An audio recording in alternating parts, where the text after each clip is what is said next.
Welcome back to the Nebulum podcast. This podcast is about fulfillment. So if you want to be free, if you're tired of a mundane existence, if you want more meaning from the life you live and the work you do, and you don't want to just follow this conveyor belt through the stages of life that we're put on, then this podcast is for you. We'll give you tactics, mindsets, tools which will help you live a more fulfilled life.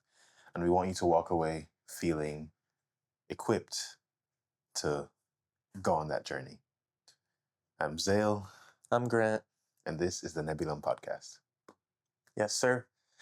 And today, we're going to be talking about something that actually relates to the previous episode on metrics, and that's plateaus. Plateaus. Plateaus. Yes. A French word. Mm-hmm. Essentially, what it means to me is when you're on the path of trying to improve or something or make progression, and that progression slows or comes to a halt. Mm-hmm. Regardless if you are consistently doing the thing, suddenly what you once were making improvements in, suddenly those improvements are getting smaller or less and less noticeable. Yeah. And why that's important is presumably you have something that you want to improve, some metric or some practice that you want to improve in. Mm-hmm. And sometimes when you're first starting out, it's super easy to improve. Yeah. For example, if you just started working out, Yeah. just started lifting weights, the weights are just going to go up as long as you are consistent. Yeah. However, there comes a point when suddenly that consistency ceases to be the only thing driving your growth, and that growth slows down, regardless of how consistent you are. And so that's what we want to address today. How do we navigate when our growth slows down? How do we navigate and maybe get that growth going again? Mm-hmm. So that's what we'd like to address in this episode. Yeah. Yeah. Plateaus can be an interesting challenge to overcome because on the path of fulfillment, we need to be able to sustain the movement and also sustain motivation. Right. And plateaus can be demotivating. Right. And so it is beneficial to understand how to navigate through a plateau, Right. both mentally and with respect to how to actually on plateau, Right. get over that plateau. Right. There's going to be two aspects here. One of them is the mental shifts you need to make. Yeah. And the other is going to be the tactical shifts. Yeah. Because presumably the plateau is going to be a challenge Mm-hmm. that we might want to overcome. Yeah. And to overcome that, you're going to need tactics and actions. Yeah. However, to kind of re-motivate oneself to not be so demotivated, that's going to take mindset shifts too. Yeah. Yeah. So part of it's going to be reframing, I think. Yeah. Let's start with the mindset shift that we want to have. Yeah. Firstly, I want to talk about plateaus as, I think one reason they can be demotivating is it almost has the same feeling as failure. Mm. When growth stops coming, if I'm lifting weights and then suddenly I stop growing or I stop progressing, Mm-hmm. that can feel like a failure. Mm-hmm. And failure feels demotivating when we have that negative conception of failure. We've talked about failure on the podcast before, but we should reiterate how we can reframe failure as something important on the journey, Yes. something necessary on the journey, something required on the journey. Yes. So in that way, plateaus can kind of be the same thing. Absolutely. Again, the master has failed more times than the beginner has even tried. Right. I think this is going to be the quote you hear the most on this one, just because, like, I say this all the time. Right. Right. The master is the master because he has, or she has, or they have, or it has experience. And experience comes from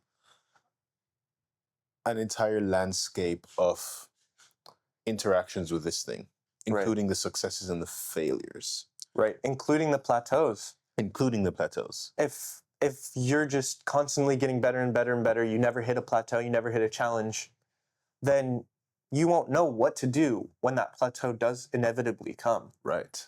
And you won't be able to help guide others through that either. Right. So a true master, someone who really knows the landscape, these plateaus are necessary for that. Yeah.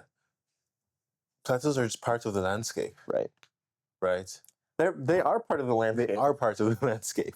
There's hills, there's valleys, there's troughs, there's plateaus. They all exist. Right. And so on a journey, one should expect to encounter plateaus. Right. It's part of it. And Right. I'd like to reframe a plateau as not a failure, but actually a success. Because True. I wouldn't have gotten to that plateau unless I climbed a hill. Right. Right? So when I'm on a plateau, it means I have reached a certain stage. Right. Plateaus can be thought of as the stages. You come up a hill, you're on a stage. You go up another hill, you're on a stage. You know, they can be thought of as stages. You could stay there and just maintain if you want, right? Some people, Sure. they get to a certain, like you mentioned lifting weights, right? You get to a certain bulk, you just stay there. I mean, some people just want to maintain. Right. Don't need to work out that much anymore. Right. Just maintain. But the thing is, like, it's a success because it means you've maxed out some parameters. It means you've grown to a point and you've actually maxed out a certain thing. Right. So let's say you're working out and you want to build muscle. And you work out, and now you're in a plateau. Your muscles aren't growing anymore, or whatever it is, your weight isn't increasing.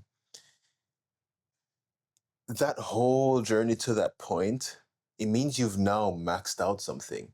And there's a new bottleneck or a new constraint that wasn't your constraint before. Right. It means your previous constraint, you have overcome it.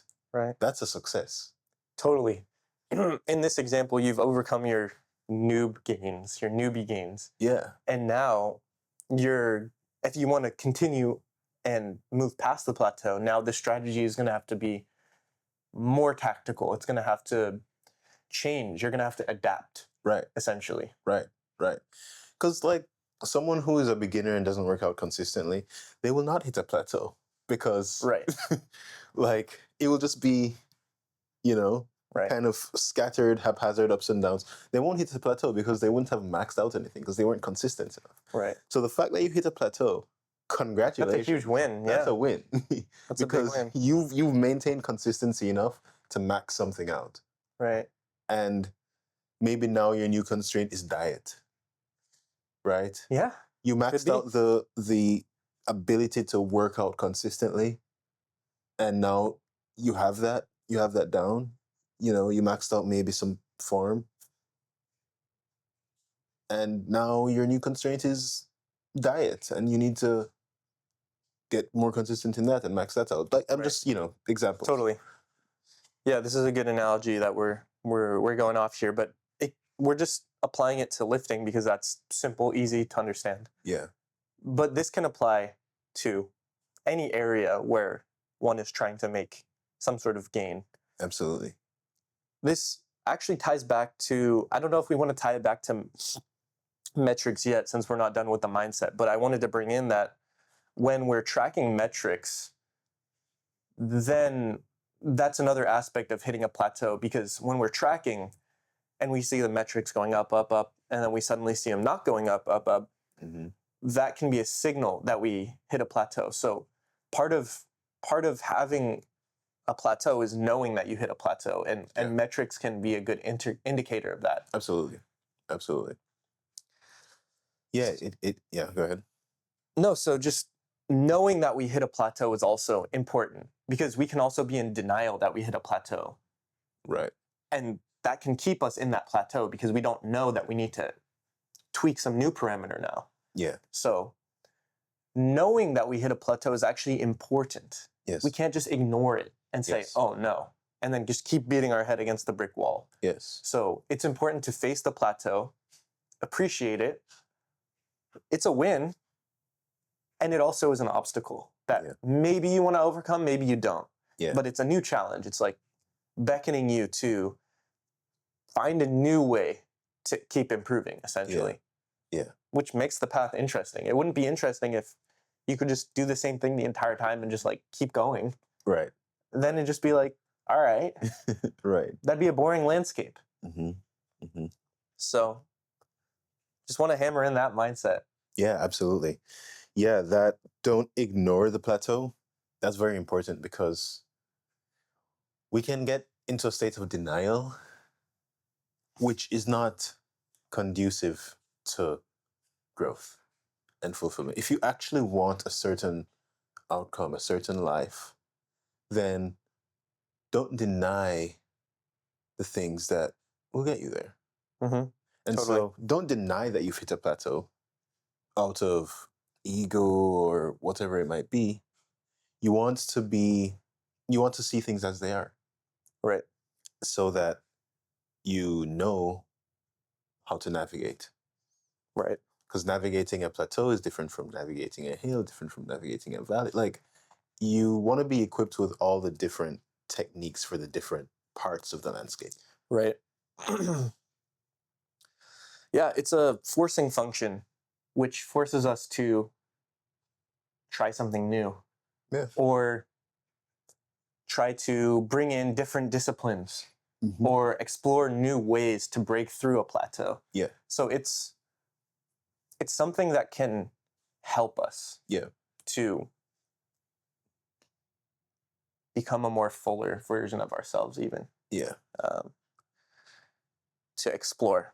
Yeah. So now we've covered mindset. Mm-hmm. Is there anything else you want to say on the mindset of plateaus? Not really. I think the summary is that it's not a bad thing. It is a win.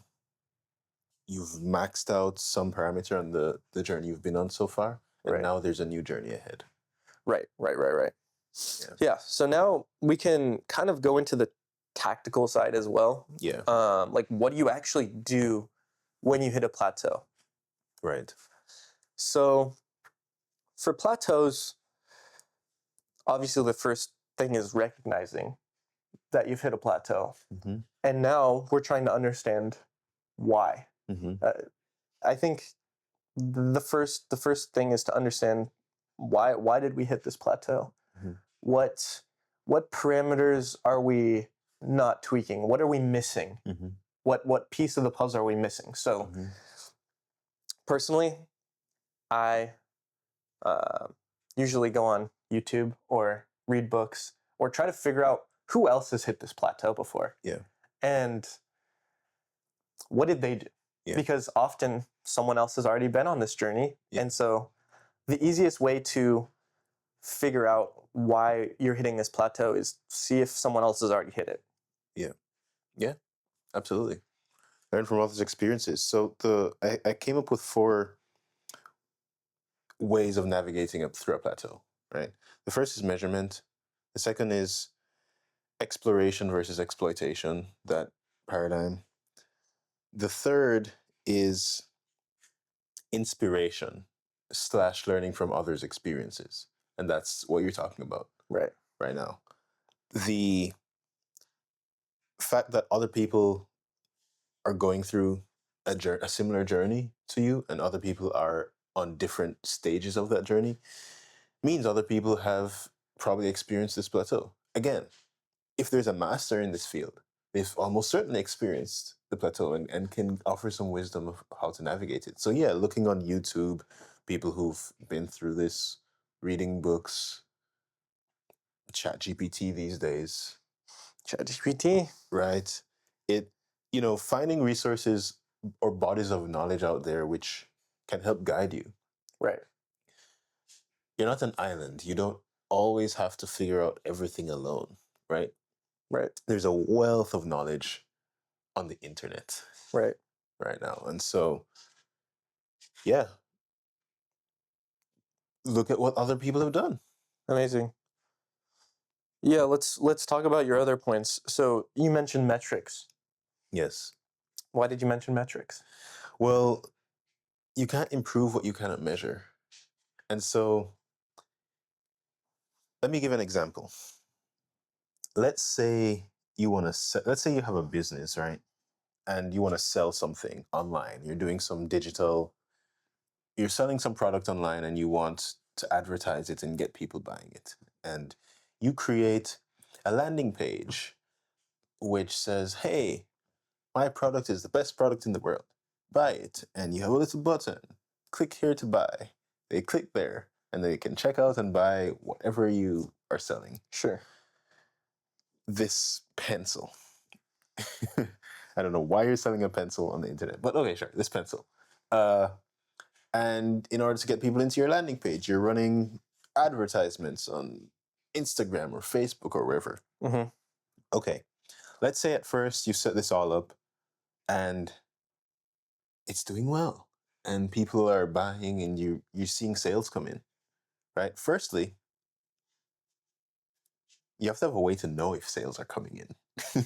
That's Sure. measurement in and of itself. But that's Right. probably something you know because probably that's the most important thing to you Right.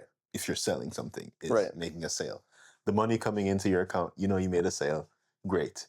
And you're making sales, but you want to grow. And let's say you're getting one sale a week and you just capped at one sale a week or something like that. And you're just not getting any more. That's a plateau. And you want to grow and you're tweaking this and tweaking that. Okay, maybe my landing page needs better words. Maybe it shouldn't just say this is the best product in the world. Maybe it should say why. And so you put that in there and you're doing all these stuff, but it's not moving. You're still just getting one sale a week.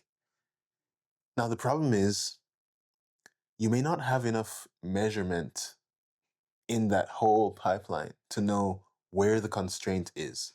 So that's the point of the measurement here. It will help you figure out where the constraint is. Mm. So you might want to come up with certain metrics and figure out how to actually have the data for these. So for example, you have an you have an ad on Instagram. How many people are clicking into that ad and going to your landing page? Right. Because you're only tracking sales. You don't know that part. Right. You don't know how many people are, you don't know how much your ad is converting to the landing page. You don't know how long people are staying on the landing page. How many people are coming to the landing page and clicking the button. And then how many Right. people are clicking the button and then checking out. So you put measurements at each stage to know how many people are getting from stage 1 to stage 2 to stage 3 to stage 4. Right. So in this example, you've plateaued in one of your metrics, your most important metric. Mm-hmm. So that's going to force you to try to track some new metrics. Yes, get more granular with it. Right. So that basically the adaptation here is trying to figure out new metrics which will influence are influencing that plateau. Yes, yes. Right. Because then it will help you figure out where the constraint lies. Right. So let's say everyone that visits your landing page buys the pencil. But not everyone that sees the ad clicks into the landing page. Right. Then you know the constraint is in the ad. Right. Then you can that's where you can optimize. Then you can say, maybe my ad is not that great. Maybe I'll experiment between this ad, which is maybe just a picture, and a video ad. And then compare those two, and then now more people are getting from that stage to the next stage. I've unlocked that constraint. Now more people are getting in. I'm going up to 4 sales a week. And then you have all these measurements. People are getting in, but less percentage of people now are spending time on the landing page. Yeah. A higher percentage of people are visiting the landing page and clicking off. Okay, then now the constraint is the landing page. Right. For that volume, right? Then you can tweak the landing page. So you want to be able to you want to be able to measure different aspects of the pipeline to figure out where the constraint is. And that's the point of measurement, finding the constraint. Right, right. And this will apply to many things. Yeah. You'll have to decide what metrics you choose, Yeah. but the plateau, figuring out how to address the plateau, part of the best way you can do it is figure out what you're not measuring Yeah. and see if you can measure that. Yeah. And that way you'll be able to easily diagnose different bottlenecks, Yeah. which keep you from continually growing. Yeah. And how do I know which metrics to measure? Well, sometimes you might need to get more granular. You can think of the granularity of what you know, right? And again, YouTube, internet, learn from other people. Other people probably have a set of metrics for whatever field your practice is in Right, that can guide what you apply to your own situation. right. Yeah. Great. What was the next point you made? Something exploitation versus. Yes. So there's a concept of exploration versus exploitation. And this is not exploitation in the negative sense of exploiting someone or anything like that. This is exploitation of exploiting a strategy, meaning doing that strategy over and over. The strategy you know works, you do it repeatedly because it works. Right. Versus exploration, where instead of sticking to one strategy over and over, now you're introducing some more some randomness. You're introducing some exploration. Right. Let's say you're in a maze trying to find some cheese in this rat race of life. Mm-hmm. And you know where the cheese is. You know the path.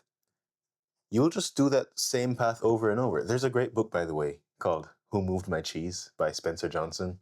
Fantastic book. Changed my life when I read it when I was younger. It talks about this concept of when the cheese is moved, accept it and find the new path to the cheese.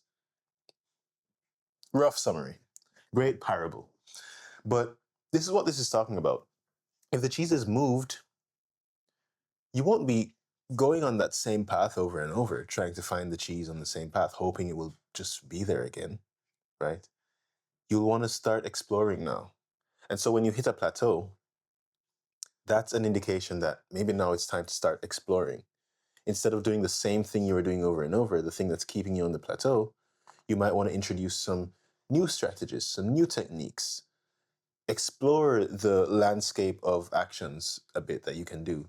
And that might get you some new gains. You might learn something different. You might figure out something new about the thing you're doing. And so that's the benefit of exploration. It's to find new ways of maybe overcoming this plateau. Right. And going back to the inspiration part that we were talking about earlier, that can be a way of finding new paths to explore. Absolutely. That can be a huge way to find new paths to explore. Absolutely. Calling on different sources and such. Yeah.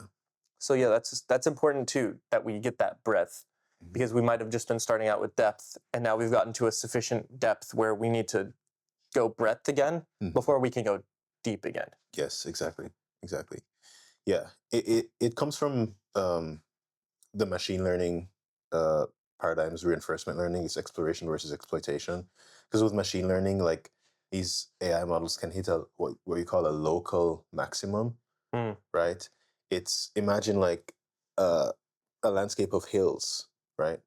You can get to the top of a hill. It's the peak, but it's not the global peak. It's the local peak. And you might need to explore a bit, get off of that peak. Maybe you're not doing optimal for a moment, but by getting off of that peak, you might find a new peak, a higher peak. Right, right. It's like that saying, like take one step back, take two steps forward. Exactly. Yeah. Yeah. So that's another piece of mindset, is not getting too caught up when we hit a plateau, because we're just taking one step back to take two steps forward. Right. And so that's another reason why, like, plateaus are necessary for growth, because they're that forcing function to get you to grow more. Yeah. Yeah. Did you have one more point after that we haven't talked about yet? Did you have 3 points or 4? Well, I had said inspiration and learning from other people. the inspiration piece. So learning from other people, yes, can inspire new techniques and stuff. But I want to hone in on inspiration a bit more, because re-sparking that joy or that inspiration for something can also be a thing that gets you off a plateau. Because when you're inspired, that can actually breed all those different things. You can see things from new perspectives, see, more ways to explore, see more paths to exploit, see more things you can measure. You enter into a more creative state when you feel inspired. And so it's not only just learning raw techniques and data from other people, but maybe you can be inspired by other people, inspired by the way they do things, or inspired by something completely outside of your industry, and you figure out a way to apply it to what you're doing, right? Mm-hmm. That's also in the realm of exploration. So I think kind of the feeling of inspiration itself can be a way to overcome a plateau. Right. Yeah. Yeah. Yeah, and sometimes though we need to be a little bit in the boredom or the downtime of the plateau. Sometimes that's necessary before we can be inspired. Yeah. And so plateaus might come with a feeling of either boredom or disappointment or whatever. Mm-hmm. And we shouldn't push those away either. Because if we're feeling those, that's important, because True. those can be kind of the compost, or like the poop that makes the flower. So those feelings are important to feel, to let that inspiration come forth sometimes. Yeah. And like, you never know, maybe you need some rest. Maybe you've been lifting so hard that your muscles can't go anymore and they're plateauing. So rest and being able to feel the more difficult sides of a plateau are also like important to get that inspiration, because it's in that like sadness, boredom, that like um that lack of dopamine from growth. Sometimes that's when like those new thoughts can like come in all of a sudden. Yeah. So I want to just emphasize that too, that if you're feeling down because of a plateau, that's not a bad thing. Yeah. It's okay to take a beat and just take a second and Yeah. just be in that space. Yeah. Yeah. That's a good point. Kind of tangential to that, I want to say, don't make a plateau make you stop. Right. That boredom, that feeling of just being stagnant, that's okay as long as you just maintain the consistency, right? That boredom, I think it's okay to accept that, and accept that, okay, I'm just on a plateau. Let me stroll for a bit. Instead of, it could be that you just want to stroll, maintain, instead of climbing. Okay, now you're here on the plateau, you can just walk for a while. It doesn't, being on a plateau doesn't mean you have to now just go down the hill and just stop or something. It's a chance to survey. You're at a local maximum. Right. You have a good viewpoint. You can be like, okay, what's around here now? Yeah. And as you walk, as you're just on the plateau, something might just occur to you, and you're like, let me try that. Yeah, exactly. Yeah. Exactly. Right. So the plateau doesn't knock us off our path, because Yes. the master has failed more than the beginner has ever tried. Yes. You got to keep failing, bro. Yes. Trust me, the master has walked that plateau. Yeah. Yes. Yeah. Anything else? No, I think we had some hard-hitting points. I think this was a good survey of the landscape of plateaus. Great. Yeah. Anything you want to add? Nothing really. An interesting point that could be, well, we already kind of talked about like limiting factors or what have you, trying to figure out the granularity. But I think we should always keep in mind the people we have around us. Yeah. That's always something important, because that can be one of the bottlenecks. That is a really important one, which is we're social. Sometimes the people around us can be a bottleneck or the thing that propels us forward. So, example for football, maybe I'm playing with people that aren't that good. And so I'm not getting that stress to grow. I'm plateauing. Mm-hmm, mm-hmm. So if I switch and start playing with some people who are better than me, Yeah. that can fix the plateau. Yeah. Yeah. So that could have been the bottleneck, is the stimulus that I'm giving myself, the people that I'm surrounding myself with. Yeah. So just a specific bottleneck that could be there. Indeed. But that's the only thing I had Yeah. in mind. Yeah. That's a good one. Cool. If nothing else, we can do our little reflection piece and Yeah. get on our way. Let's do it. Well, all right. So as you go about your month, your week, your day, your second, your millisecond, ponder this.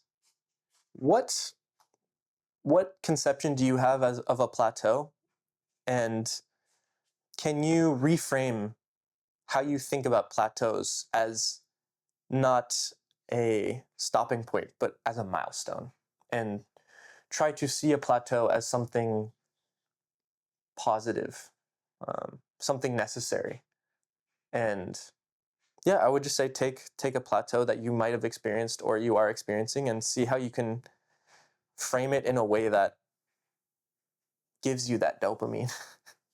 Mm-hmm. And yeah, I would say just think about all the points we've mentioned here as you go about your plateau. Amazing. Yeah, two things I want to mention. Think about something you are trying to improve at, trying to get better at. Whether or not you've hit a plateau, try to think about different things you can measure on different granularities, different scales, And hopefully, if you do hit a plateau or if you're already there, that can give you some more insight into where the constraints are. So that's one thing. And the other thing, in the realm of exploration, try to think about different ways of doing the thing. If you've hit a plateau, maybe just think about different ways of doing the thing, things that either make it more fun or make it more interesting or make it unusual. Sprinkle some randomness in there and see what happens. Yeah. Cool. Cool. All right. Well, if you are still here listening, you are the GOAT. It means we have not hit that plateau yet. So thank you so much for being here. If you liked this, then please tell YouTube that you liked it by hitting the like button and the subscribe button so we can reach more people like you and hopefully provide value and help the world live a more fulfilled life. This is our mission. So yeah, hit the notification bell, comment if you want to have some discussions. We'd love to discuss different plateaus, maybe different ways of exploring. And yeah, thank you so much for listening, and I hope you enjoy the rest of your millisecond.